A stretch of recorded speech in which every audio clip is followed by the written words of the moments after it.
Yes, DPS is nice and it's sexy, but Elowyn is the game-changing solution to everything. If she is not on your roster, you must summon for her. Oh, but Hotsit's coming. Oh, but Beelzebub's coming. These are other triple S units. In my opinion, she's quadruple S. She's the single best hero in the game. She's completely irreplaceable. She allows you to clear everything. They have yet to put out content that does not require her or she does not excel in.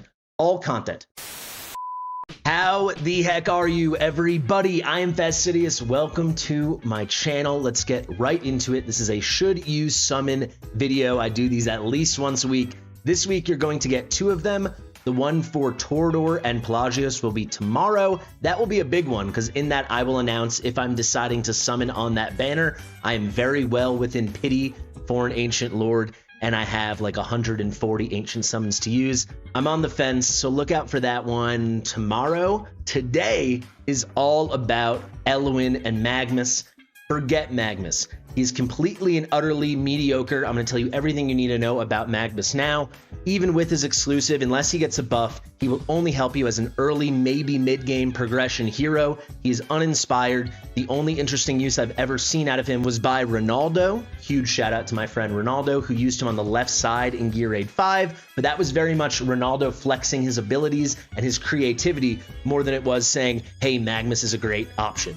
Magmus stinks. You would never summon on a banner for Magmus. We also do not have to discuss any of these epics. I will say Navros is great, but he is free and fusible. Aatrox is great, but you're not going to summon on a banner for Aatrox. And then finally, Tazira is notable because she's part of the Micah fusion, but you really are not summoning full stop for these epics. You certainly are not summoning for Magmus. What are you summoning for? The single best here in the game. I will die on that hill right now, and I'm including Kratos, I'm including Ingrid, I'm including Bonded Silas, I'm including Bonded Hex with a Suture of Copris. It does not matter to me. Elowyn is the best hero in the game. This is as exciting a banner as we're going to ever have in Watcher Realms. I'm not saying it's the best banner ever, but for people without Elowyn, this is a can't-miss banner. If you want to participate in our Pulse Party, I'll have the link to the sign-up in the description of this video and in the top pinned comment. You can also find all the details on my Discord, the Fast and the Fastidious. The Pulse Party will be happening tomorrow at around 11 a.m. Eastern Time, 5 p.m. Central European Time. Hope to see you there. Can you tell I'm filled to the brim with energy right now? And let me tell you, I'm filled with some very strong opinions about who should summon on this banner. This is like the least wishy-washy you will ever see me. I think it's fairly binary answering this question, yes or no, should you summon when it comes to a hero as good as Elowyn. She is the queen of Watcher of Realms. Without further ado, let's get into it. Fastidious. Fastidious. All right, let me support my claim that Elowyn is the best hero in the game. Here we are on my tier list on my website, fastidious.gg. If you don't know about the website, go check it out. And let me take this time to tell you, we have a ton of updates, new things being added and updated in the next week. So you definitely want to stay on top of that. If you want all the news and announcements about that, follow me on my Discord, join us in our community, the Fast and the Fastidious. Link is in the description of this video. So you can see 10 heroes in the game right now have a triple S distinction, 5 non-lords, 5 lords. These are in no order, but if you just sum this up, if you scroll through, if we look at these 10 heroes, the 5 lords and 5 non-lords that have earned triple S, right? All the way from Ardia down to Valderon. And again, these are not in order. It's alphabetical, A to V, as you can see. These are our triple S heroes. The highest ranking I give, though, the highest rating for a piece of content is S+. And obviously, for all these 10 guys, you see a lot of S pluses, right? However, all of them have a little bit of color. So I've color-coded the letters, and you'll see even Dolores gets a couple B's and a C in the Healer Codex. You know, even Hotsit over here gets a D in Gear Raid 4. You know, even Ingrid, you know, she only has S's and A's, but she's the second best hero in the game, in my opinion, after Elowyn. Everyone gets a touch of color. And even with Ingrid, you can see she has a lot more A's than Elowyn does. For Elowyn, it is just the 2. And those are in AoE Arena and Anti-Air Arena, where she's still supremely usable, she's just definitely not meta. But the Rage Regeneration is that good.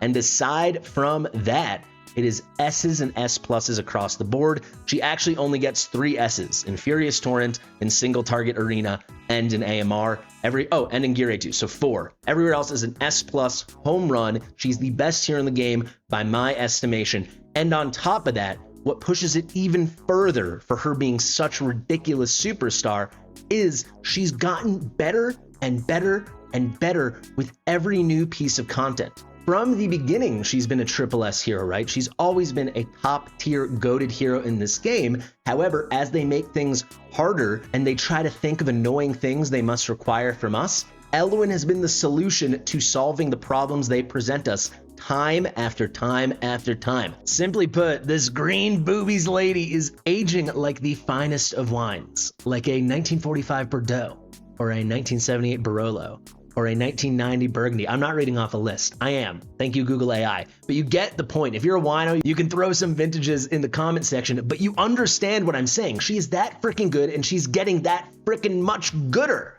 Let me prove it to you. Guild Boss 2, you need a ton of healing, you need a ton of rage regeneration, and you need very good cleansing. What does she give you? The best healing in the game, probably because of her expanded range, her Wood Elf summon, which is very powerful, and you can place it on any melee tile, her amazing 3-target, multi-target basic heals, all this fantastic stuff, all while giving the single best passive regeneration in the game to everyone deployed on the map, no other condition required, and the best manually controlled cleanse in the game. Can Dasami maybe, especially with some awakenings, cleanse more consistently? Sure, but if you want to burst cleanse, which is kind of all you need to do, unless you're very, very, very deep, way past 120k on Apocalypse 2, she is completely sufficient. She brings all that other stuff. She is the key to every single top comp. You may say, well, I saw Twyla do this damage, or I saw A5 Kagiri do this, or I saw Praetus do this, or Jira do this, or Arrogance, so on and so on and so on, right? What did all those teams have? Those top numbers. Every single one had like an Elowyn and a Pharisee. It's required, right? She is the key cog that makes all these machines run. Yes, DPS is nice and it's sexy, but Elowyn is the game-changing solution to everything. Let's talk about Gear Raid 4 and Gear Raid 5.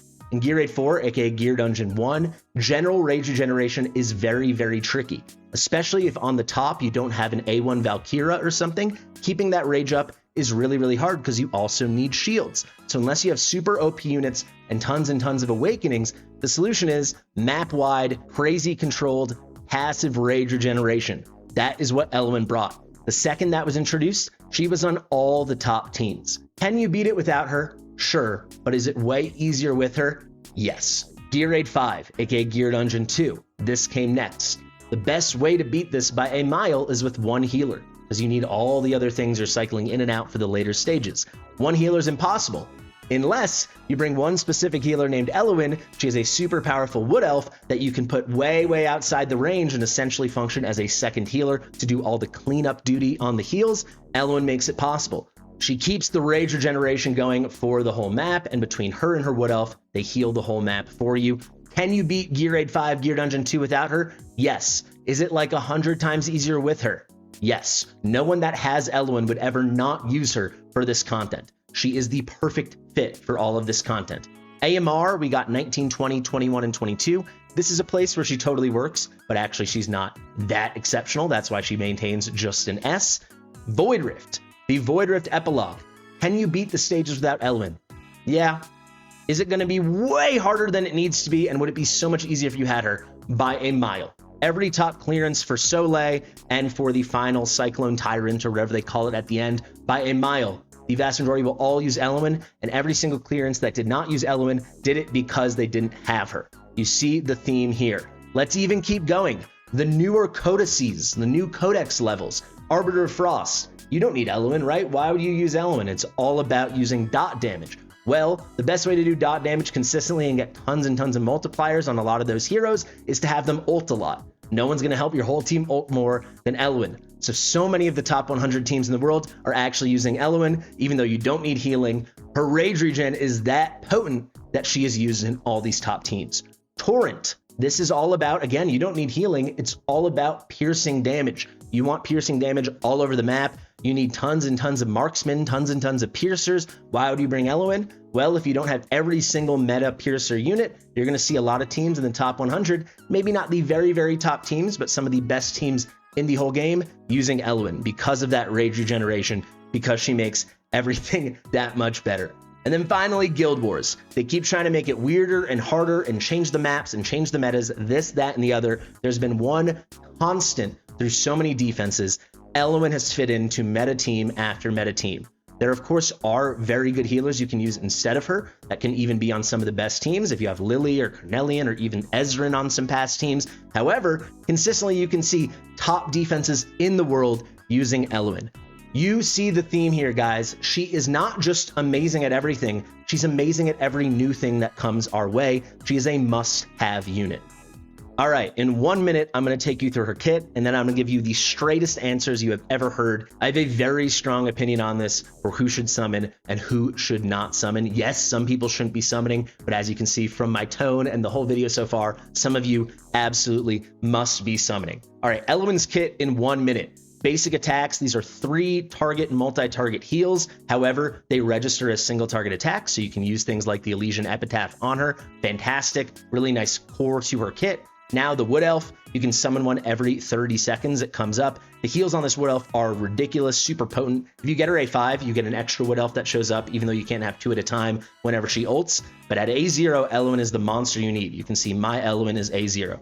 This little elf, this Wood Elf is crazy. Then we've got Nature's Favor, the single strongest skill in the entire game. I'm not exaggerating. When this is max skilled, if you get Elowyn, this needs to be max skilled. You get 3% rage for every single deployed unit anywhere on the map every 3 seconds. That on average is 1% rage per second. That is not 1 rage point. That is 1% of the total rage. It is insanity. And finally, the ultimate. Her normal range is like this. Her ultimate becomes like Vortex range, but she is up a tile. That is very underrated. This is a very strong heal. And then it is a burst cleanse for everyone in that range. She is absurd.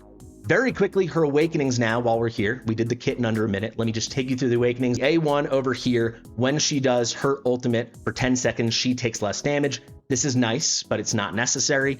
Additional attack, this helps her healing a ton. It's nice, but not necessary. Her A3 is her best awakening, in my opinion. Every single basic attack, and remember, each one of those is a 3 target and multi-target attack, has a 1 in 5 chance, a 20% chance to dispel debuffs from allies. This is phenomenal, but as it stands right now, it is completely unneeded to clear all content in the game. If they give Apocalypse 3, where you need to go way deeper into Semra, this might be required. More on that in a second. But as it stands now, if you're just trying to get 120k on Guild Boss 2, Semra Apoc 2, this is not needed. You might think, oh, but what about Chapter 10, Stage 15? So specific, who cares? But also, I did it with an A0 Elowyn. This is not worth an A3 for that. And finally, A4, Rage Regen Auto, 1 passive point per second is BS. I already told you the A5. If there's not already another Wood Elf, she will summon another Wood Elf whenever you ult. That you can then go use. You get it, she is a monster. Let's answer the question, should you summon? Let's be as direct as possible. If you do not have Elowyn, you have to summon.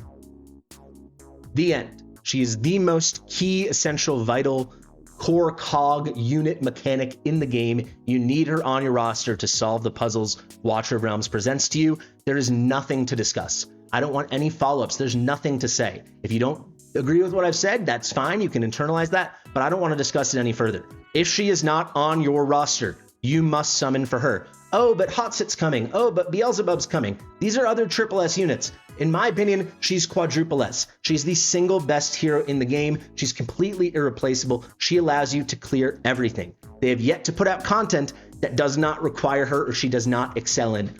All content, PvE, PvP, late game stuff, early game stuff, end game stuff, mid game stuff, does not matter, okay? If you don't have Elowyn, you need Elowyn on your roster. You must summon. The end.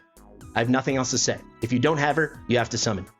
If you do have her, the vast majority of you should not summon. The awakenings are not powerful enough.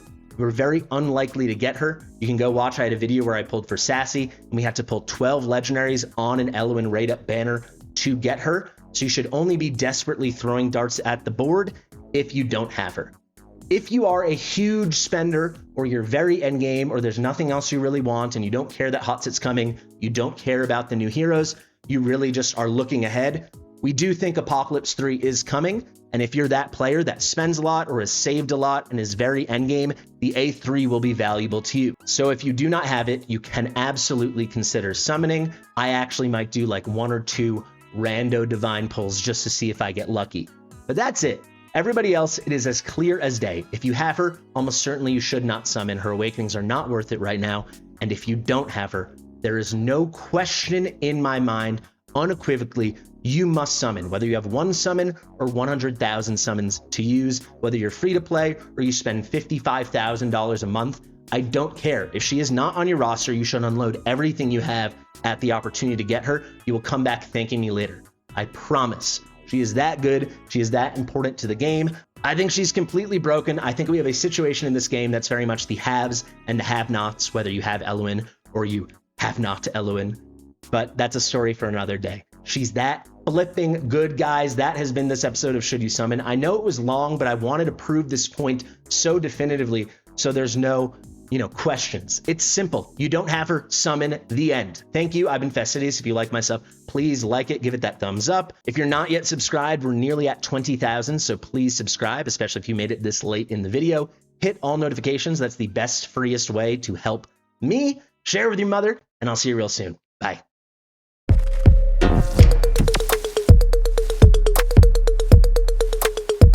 Fastidious.